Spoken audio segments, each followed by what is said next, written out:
As we just mentioned a second ago, Russian President Vladimir Putin. Trump said Putin was a stronger leader than the President of the United States. And then hours later, on a visit to Laos, President Obama, he hit back. If he says great things about me, I'm going to say great things about him. I've already said he is really very much of a leader. I mean, you can say, oh, isn't that a terrible thing? He called, I mean, the man has very strong control over a country. Now, it's a very different system, and I don't happen to like the system. But certainly in that system, he's been a leader far more than our president has been a leader. I don't think the guy's qualified to be president of the United States. And every time he speaks, that opinion is confirmed.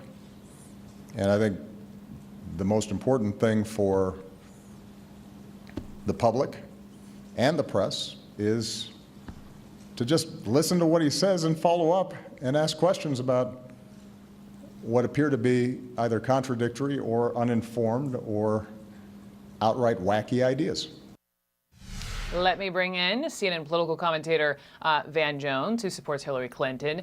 Navy SEAL, former Navy SEAL and Trump supporter Carl Higbie is with us. Democratic strategist Chris Kofinas is here, and former Lieutenant Governor of New York Betsy McCoy, who also supports Donald Trump. So welcome to all of you. And Lieutenant Governor, let me just begin with you. I mean, beginning with Russia, let me just pointing a few things out, facts about Russia. Russia is not an ally of the United States. They lock up reporters. They don't treat the gay community very well. Do you think that is a smart idea of Trump to say what he did?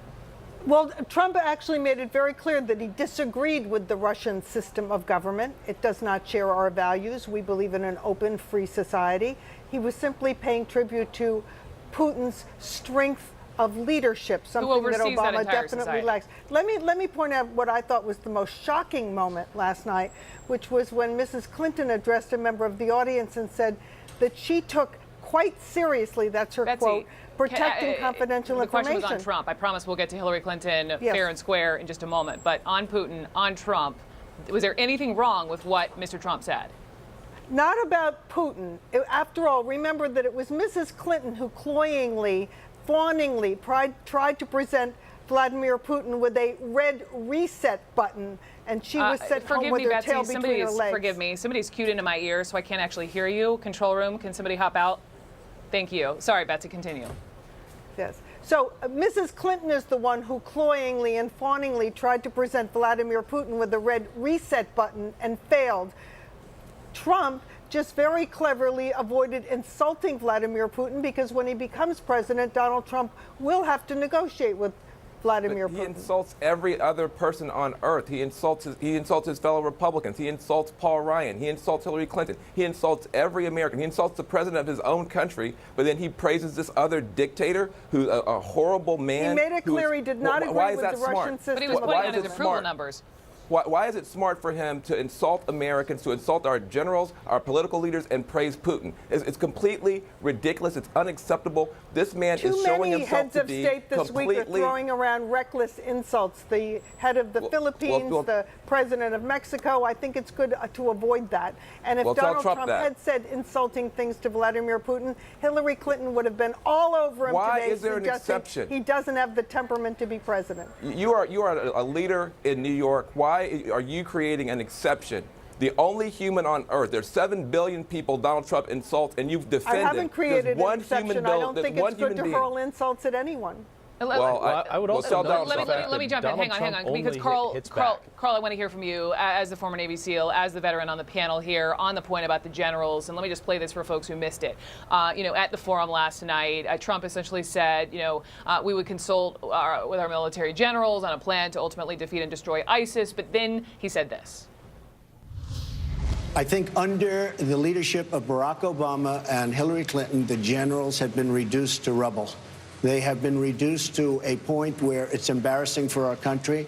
You have a force of 30,000 or so people. Nobody really knows, but probably 30,000 people.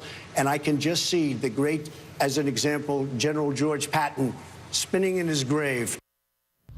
All right, Carl, reduced to rubble. I mean, I know Hillary Clinton says he was trash-talking the generals. As a veteran, how do you interpret that? I interpret it very clearly. Our general corps has been reduced to rubble. Barack Obama and Hillary Clinton have gotten rid of or pushed aside every general that tells them the way it is. And you look at what Trump said after his new intelligence briefing he had. He said, the fact of the matter is Barack Obama's not listening to the generals. So the only good generals we had, he pushed out. And the ones that are left are just hiding there long enough, trying not to get fired, trying to maintain some sense of discipline within the military without ruffling the feathers at the top. We can't allow this. We have to listen to our generals, just like he said he would in his first 30 days. Chris, do you And agree? let me just point out, Chris, do you agree? that he.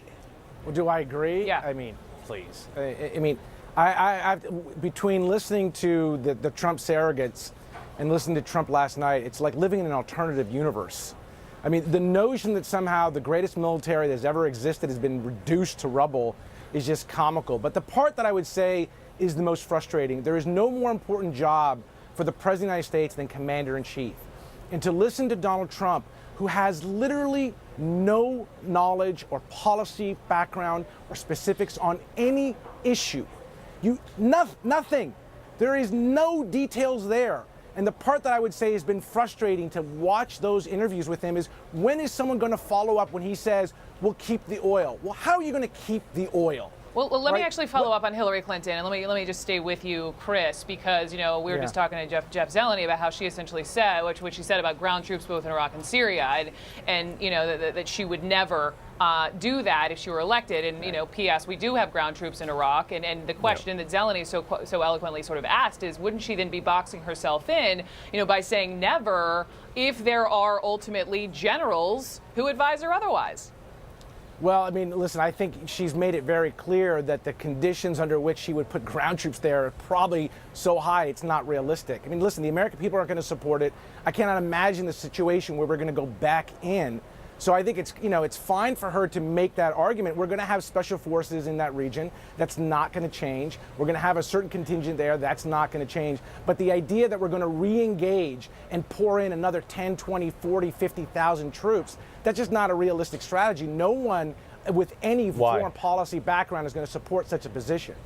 It's very foolish, and both Barack Obama and Hillary Clinton have done it, of telling the world what they would do in a military situation. MacArthur didn't say when he was going to re-enter the Philippines, and Eisenhower didn't announce when he was going to invade Normandy Beach. It's stupid to do it. This is not the Second World War. We are in a war. I know We it's are sometimes in a worldwide war. Betsy, I know history is hard, hang but on. it's not the same thing. Trump has said for 16 months that he has had the secret plan to defeat and destroy ISIS.